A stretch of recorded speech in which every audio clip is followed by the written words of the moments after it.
Hello, everyone, and welcome to Morning Coffee Break. I hope everybody's all right this morning. It's Thursday, January 11th. Currently, it's 37 degrees. High today's 49. No chance of rain or snow or whatever. And winds are at 5 miles per hour.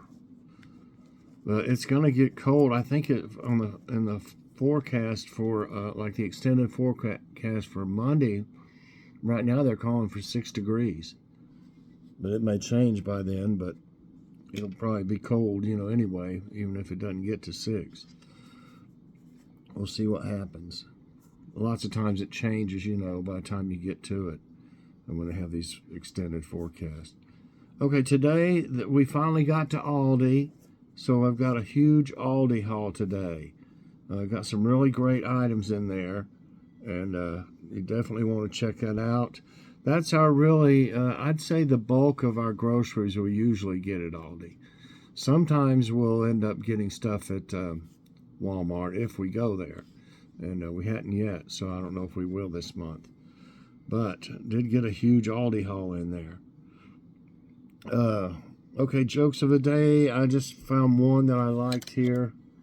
And it is, my husband calls me the bomb. Not sure if it's because I'm super attractive or because I might go off any minute. And thought of the day is the child in you. To become a successful person, you need to have knowledge in you. To have knowledge, you need to have the curiosity in you.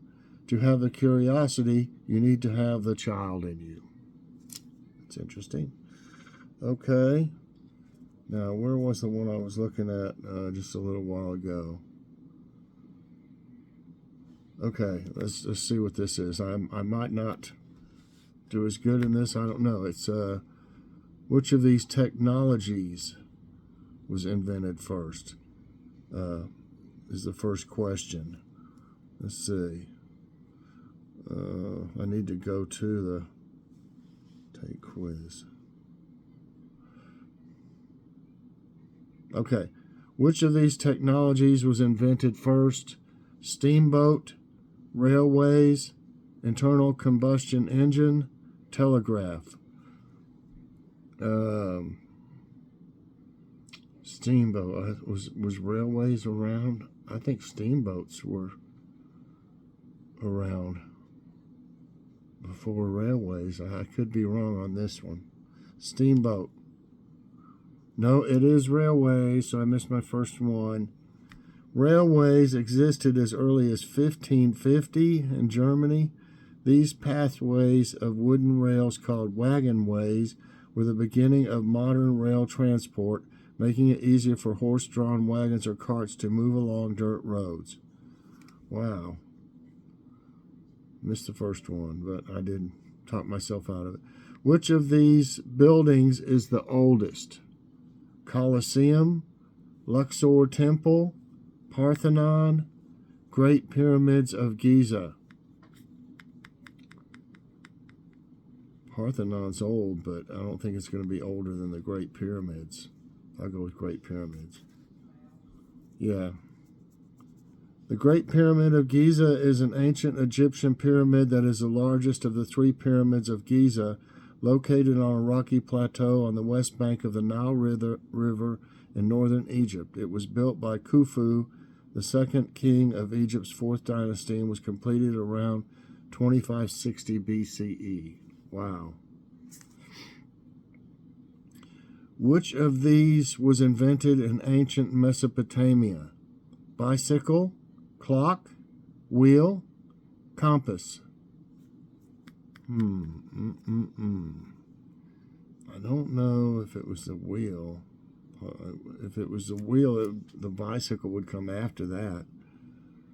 Clock. I want to say the compass. Nope. It was the wheel.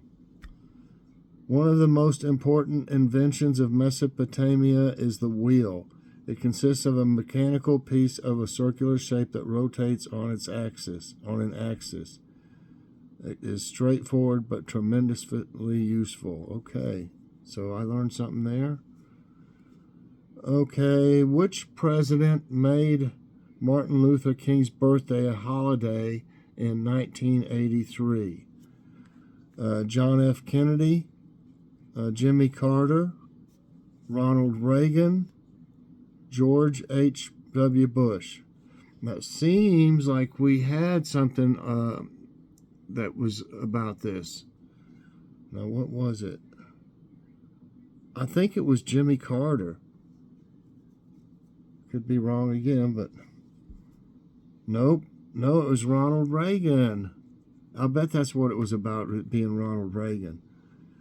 The fight to make Martin Luther King Jr.'s birthday a holiday took 32 years, a lot of campaigning, and guest appearances, including Stevie Wonder, Ted Kennedy, and the National Football League. President Ronald Reagan signed the bill in November 1983. Oh, man, I'm 1 right and 3 wrong so far. But I'm learning. I'll remember it next time. In 1946, what country offered to buy Greenland from Denmark? Canada, United States, Spain, France. To buy Greenland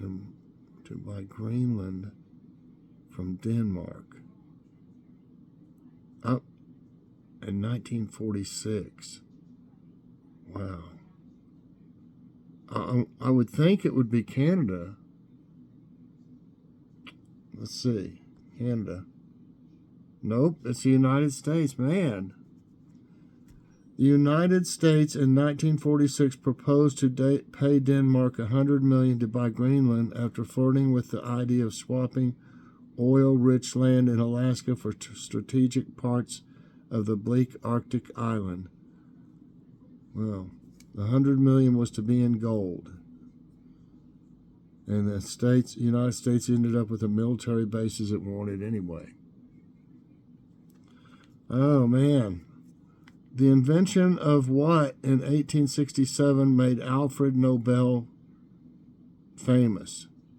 Dynamite, telephone, washing machines, television. I really think it was dynamite. Well, I got it right.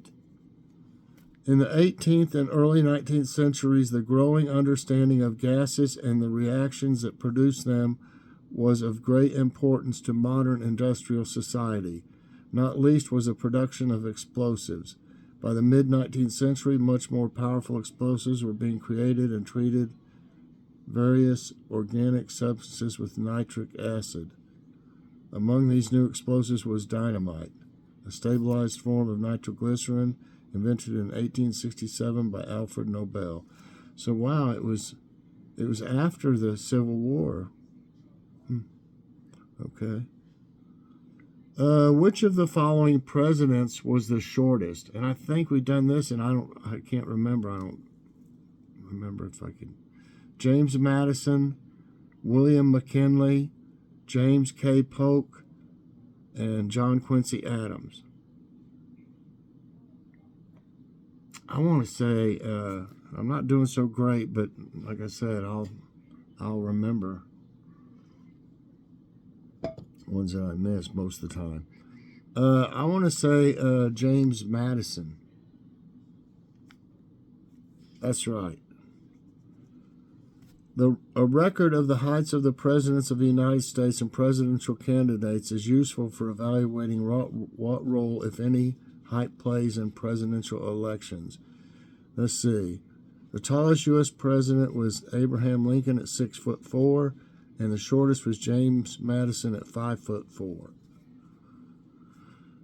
Okay. The battles of Lexington and Concord marked the beginning of what war?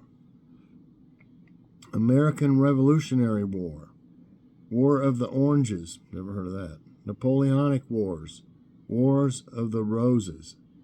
I think it was the Revolutionary War. Right. Well, I'm catching up a little. The battles of Lexington and Concord, fought on April 19, 1775, kicked off the American Revolutionary War. Tensions had begun had been building for many years between residents of the 13 American colonies and the British authorities, particularly in Massachusetts. And it goes on. So I've caught back up on 4 and 4. Which pilot landed safely in the Hudson River in 2009? And I think we had this.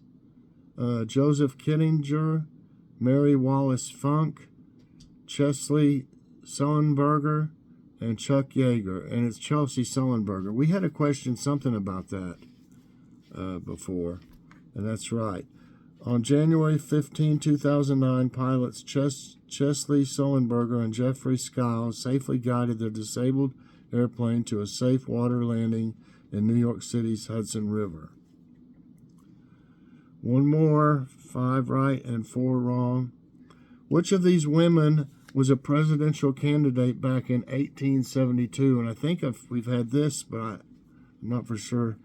Victoria Woodhull, Nancy Pelosi, Madeleine Albright, Amy Klobuchar.